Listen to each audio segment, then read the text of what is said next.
రాష్ట్రం విడిపోయినప్పుడు తొలిగా ముఖ్యమంత్రి పదవిని అధిరోహించినటువంటి నారా చంద్రబాబు నాయుడు గారు రాష్ట్రం విడిపోతే రాజధాని కట్టుకోవడానికి అసెంబ్లీ, సెక్రటేరియట్, హైకోర్టు నిర్మాణానికి కేంద్ర ప్రభుత్వం నిధులు కూడా ఇచ్చింది.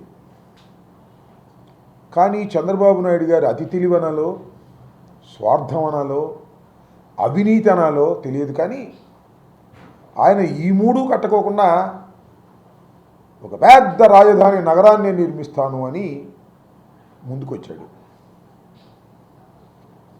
కానీ తన టైంలో నిర్మించలేకపోయాడు, అన్నీ తాత్కాలికం చేసుకున్నాడు.